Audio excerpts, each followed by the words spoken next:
Hélène Sandranier. Hélène Sandranier. Donc, par 37 voix en faveur d'Hélène Sandranier et un bulletin blanc, Madame Sandranier est élue présidente du département.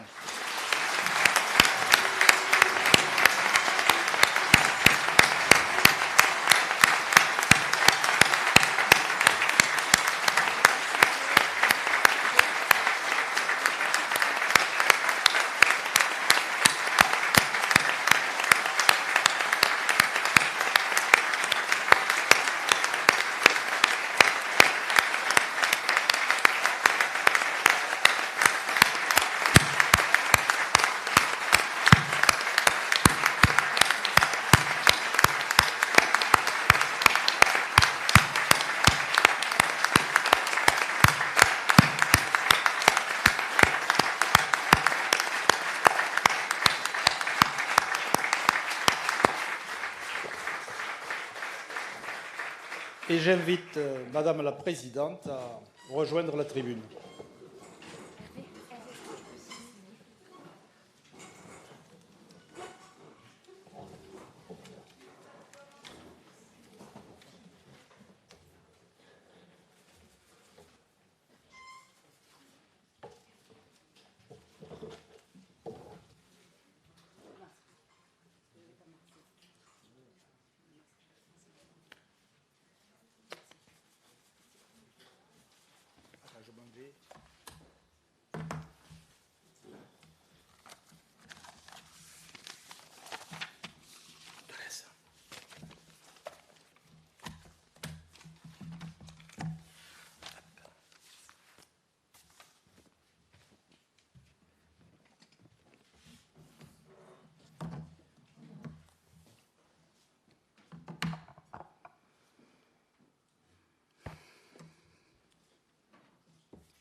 Monsieur le Préfet, Mesdames et Messieurs les élus, Messieurs les présidents des chambres consulaires, Mesdames et Messieurs les représentants d'institutions, Mesdames et Messieurs,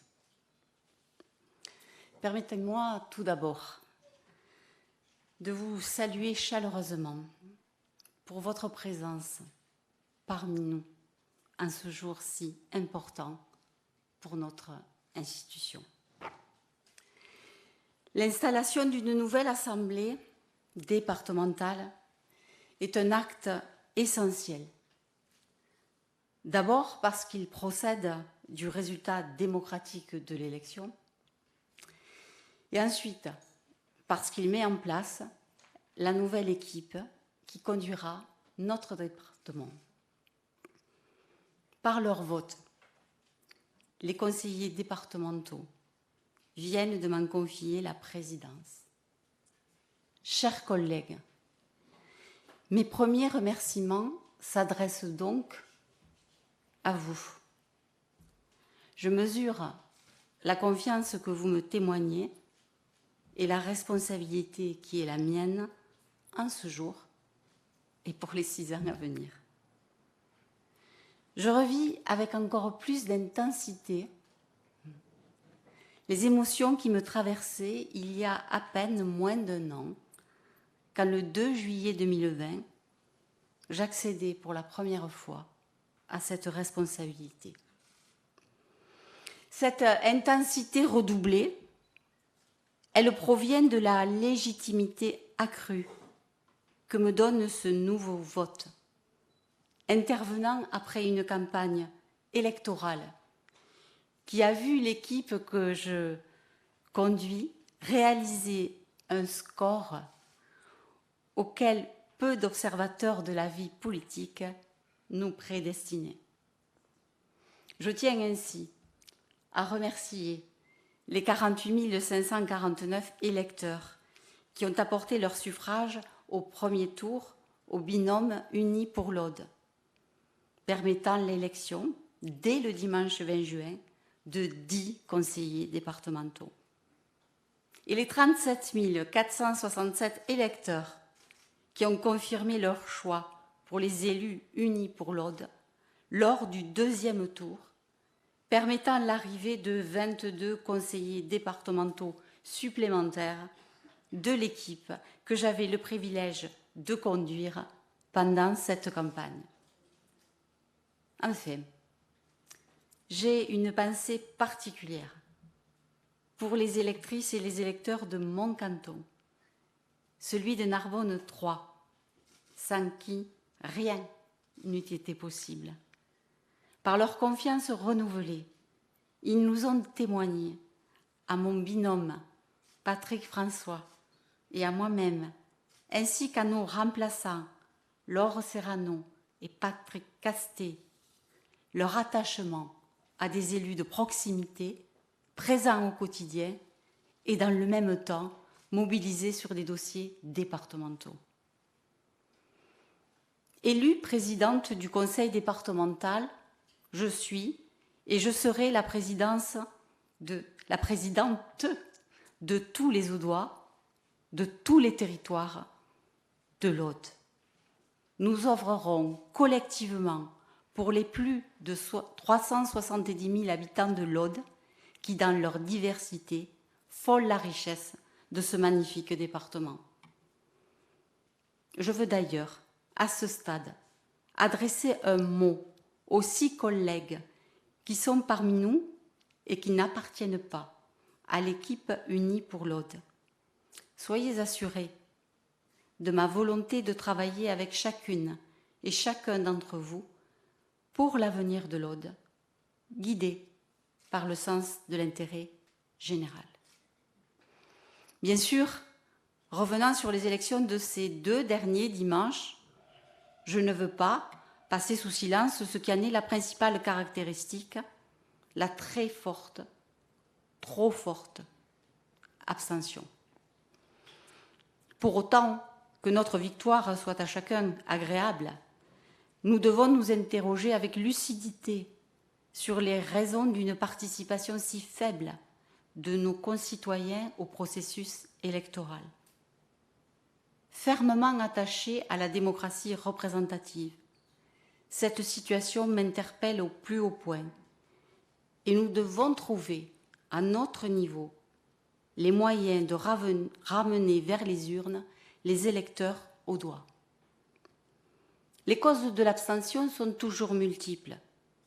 Désintérêt de la chose publique, rejet des partis, des élus, incompréhension, enjeu de scrutin, défiance vis-à-vis des institutions, mais aussi phénomène de mal-inscription ou plus prosaïquement parfois l'absence de volonté de consacrer quelques minutes nécessaires au vote au détriment d'autres activités.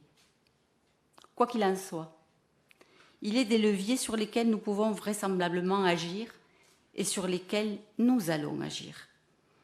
Cela fait partie des ambitions de ce mandat et nous avions résumé la formule par « agir avec vous ». L'implication plus grande des Audoises et des Audois dans les choix politiques que nous aurons à faire tout au long du mandat peut avoir 2 vertus non négligeables.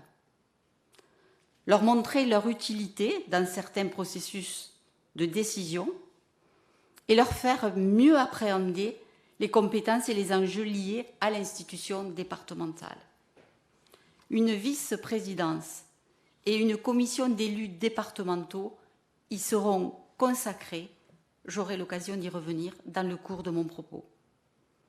Enfin, souhaitant tirer tous les enseignements de ce scrutin, si je me félicite du recul du vote d'extrême droite, déjà remarqué lors des élections municipales, je n'en méconnais pas moins le fait qu'encore de nombreux électeurs apportent leur suffrage à un parti aux propositions xénophobes et caricaturales.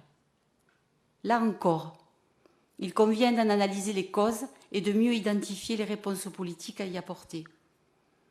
Pétri de valeurs humanistes, je combattrai toute ma vie les propos haineux et le rejet de l'autre qui constituent une partie du programme du Rassemblement national.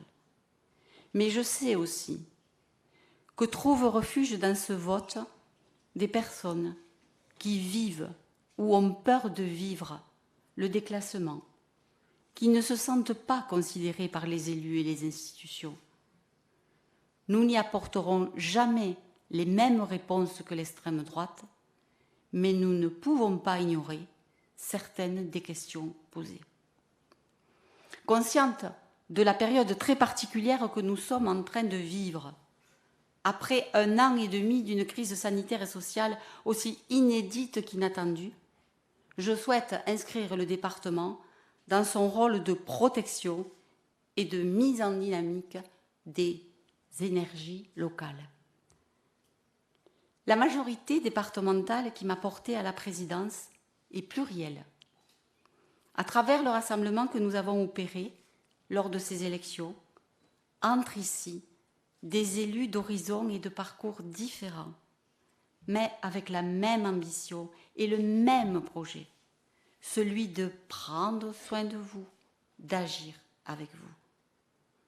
Chacun doit trouver sa place dans cette nouvelle assemblée départementale et doit pouvoir œuvrer pour notre institution en fonction de ses compétences, de ses envies, de ses expertises. Une place sera faite aussi à ceux qui ne se reconnaissent pas dans notre projet pour prendre en considération leur voix et celle des citoyens qu'ils représentent. Sans nier nos différences et nos divergences, nous saurons, j'en suis certaine, dialoguer et nous respecter. C'est en tout cas la façon dont j'envisage nos relations. Au-delà de nos caractéristiques politiques, je suis heureuse de constater que notre assemblée départementale de 38 membres est riche de sa diversité sociologique. Bien évidemment, elle est paritaire depuis 2015. Elle est aussi composée d'élus qui sont dans la vie active, dans des secteurs professionnels bien différents. Et certains d'entre nous sont aussi maintenant à la retraite. Nous avons une assemblée départementale avec une moyenne d'âge de 55 ans, avec 2 élus qui ont à peine 30 ans et qui a été renouvelée d'un peu moins de la moitié de ses membres.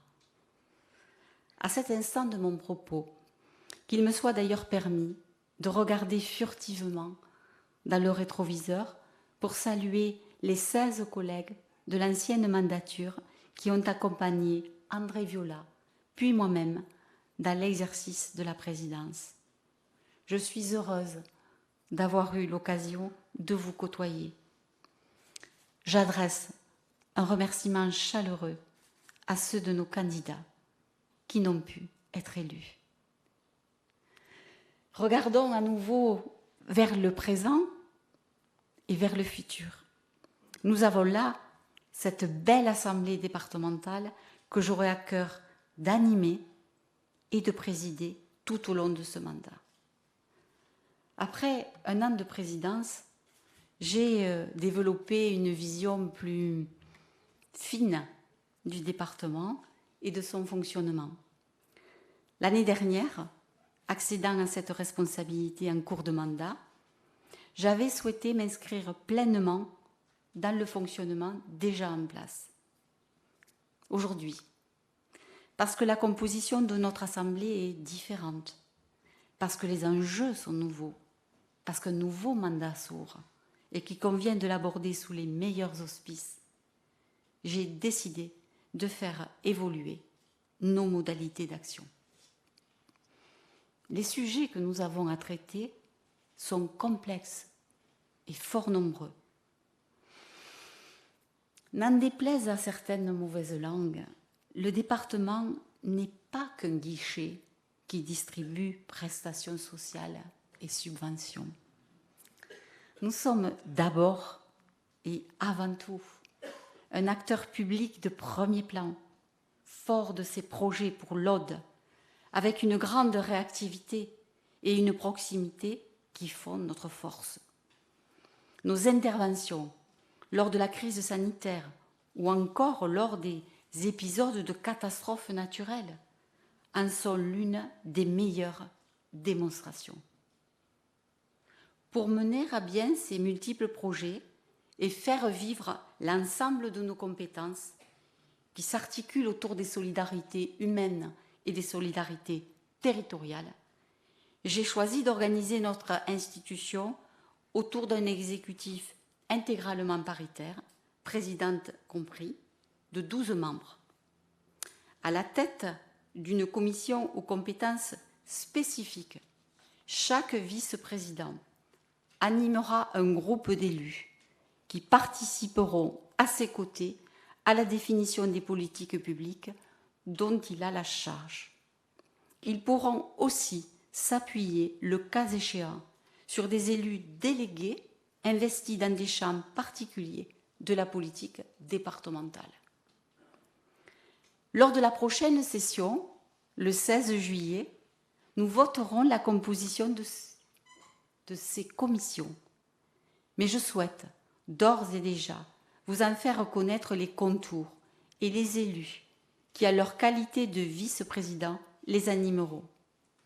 Pour les plus avertis d'entre vous, je vous précise que la présentation qui suit n'augure pas de la liste protocolaire des vice-présidents que je soumettrai au vote des conseillers départementaux dans la deuxième partie de cette session d'installation.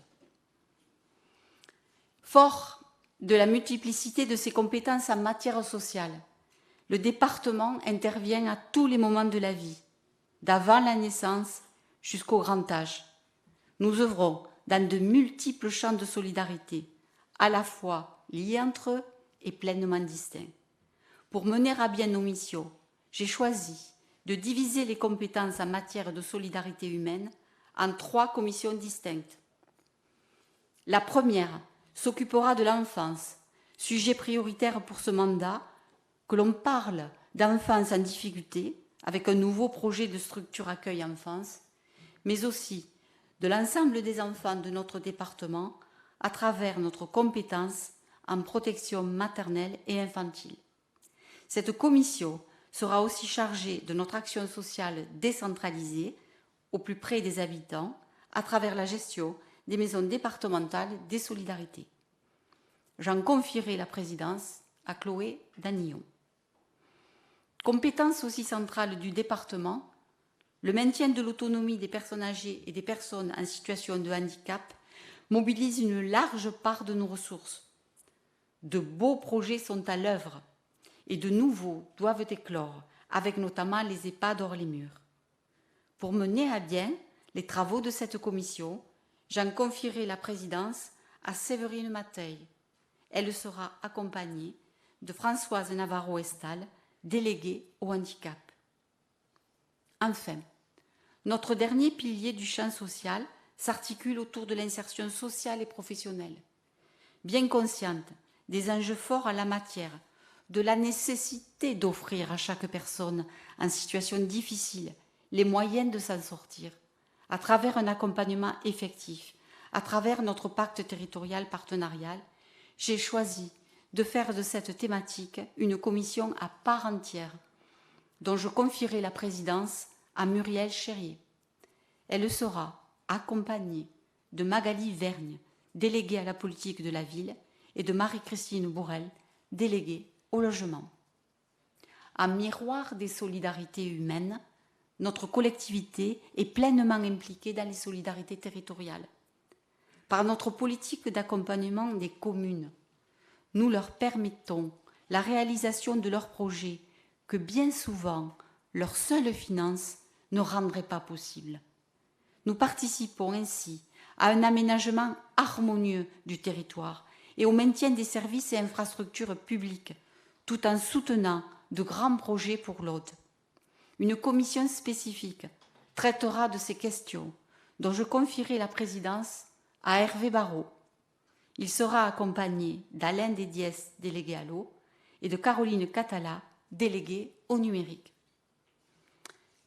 Participant pleinement à l'aménagement du territoire, les infrastructures routières sont des moyens de désenclavement, mais aussi d'attractivité de notre territoire. Au-delà des seules routes, les questions plus larges des mobilités, en lien avec les évolutions des mentalités, les enjeux environnementaux et les changements dans les modes de travail, sont tout autant d'enjeux importants. Pour animer cette commission, route et mobilité, je vous propose de casser les codes et d'en confier la présidence à une femme, à la personne de Tamara Rivel. Elle sera accompagnée de Cataline Fortuné, déléguée aux mobilités. Vous le savez, depuis 2015, les compétences départementales ont été revues et notre intervention dans le domaine économique a été limitée. Cela ne saurait se traduire ni par un désintérêt du département pour l'action économique, ni par l'absence de possibilités d'intervention. Deux piliers majeurs de l'économie départementale font partie des champs d'action de notre institution: l'agriculture et le tourisme. Nous continuerons à y œuvrer activement, tant en matière de bien manger local et d'alimentation que d'attractivité touristique tout au long de l'année, de même bien sûr qu'en accompagnant l'agriculture et ses mutations. C'est à Alain Gignès que j'en confierai la présidence. Il sera accompagné de Jean-Luc Durand, délégué à l'alimentation et au bien manger, et de Didier Aldebert, délégué au tourisme. Comme je l'ai déjà évoqué au début de mon propos, nous devons apporter des réponses à la crise démocratique, à la crise de l'engagement, en innovant dans nos pratiques et en amplifiant toujours plus la participation citoyenne dans les processus de décision. Déjà, sous le mandat précédent, nous avons particulièrement agi dans ce domaine, avec le budget participatif et un conseil départemental des jeunes notamment. Demain, nous irons plus loin et je confierai la présidence à Valérie Dumontet pour animer ce travail autour de la participation citoyenne, de la jeunesse et des relations internationales. Elle sera accompagnée d'André Viola, délégué à l'Europe et à l'international. Autre sujet d'une actualité brûlante, s'il en est, celui de la transition écologique. Je me plais à penser que le département n'est pas resté inerte en la matière ces dernières années, mais je sais aussi qu'il faut aller plus loin et être ambitieux en la matière.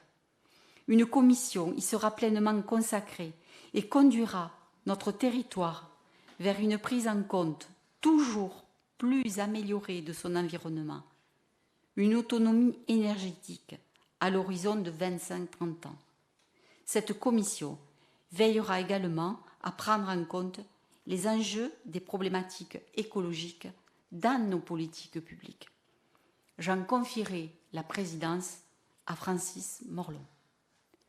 Dans un département en progression démographique constante et au solde migratoire positif, l'accueil de nouvelles populations implique aussi une politique ambitieuse en matière éducative dans notre champ de compétences qu'est la gestion des collèges.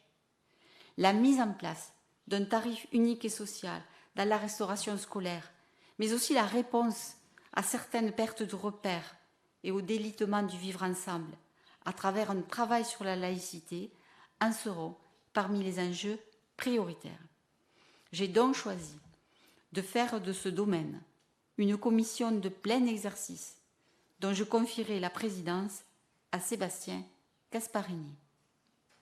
Afin de construire un territoire où l'épanouissement de chacun demeure un axe prépondérant, le département doit maintenir et renforcer son engagement à côté du secteur associatif, culturel et sportif.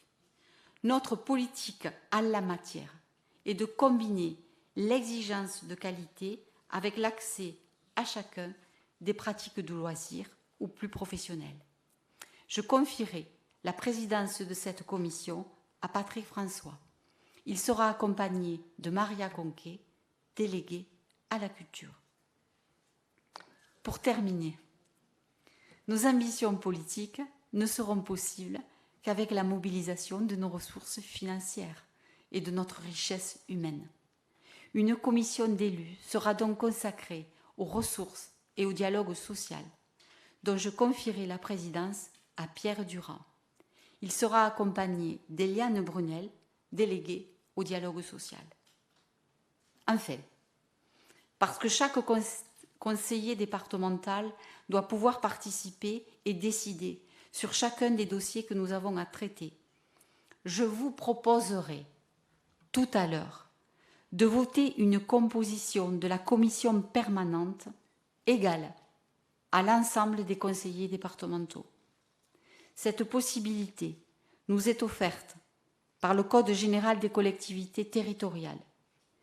Il faut nous en saisir, car elle est gage de démocratie, de transparence et d'une meilleure implication de chacun dans les affaires départementales. Pour mener à bien notre mission d'élus départementaux, nous pourrons nous appuyer sur une administration compétente et pleinement engagée dans ses missions de service public. Des changements importants à sa tête sont aussi en cours et une nouvelle organisation avec une nouvelle direction générale des services est en train d'être mise en œuvre. Il n'est pas le lieu et le moment d'en détailler les contours, mais soyez assurés de la recherche d'un fonctionnement optimum entre les élus et l'administration, car l'un comme l'autre participe de la réussite du projet politique et de la reconnaissance de l'institution. Chers collègues conseillers départementaux, et à travers vous, chères Audoises et chers Audois, voilà les axes que je vous propose pour cette nouvelle mandature. Ouvrons-la ensemble, sous le signe de l'optimisme et de l'engagement, pour faire de l'Aude ce territoire d'excellence que chacun appelle de ses voeux. Un territoire à la qualité de vie irréprochable, un territoire attractif, dynamique, innovant, un territoire où chacun trouve sa place, un territoire où chacun trouve les protections qu'il cherche, un territoire où chacun peut agir pour construire sa vie. Pour conclure, je veux vous dire toute ma volonté de me consacrer pleinement à ma tâche, toute ma détermination, tout mon engagement pour œuvrer à la tête de cette collectivité. J'y mettrai toute mon énergie. Je vous remercie.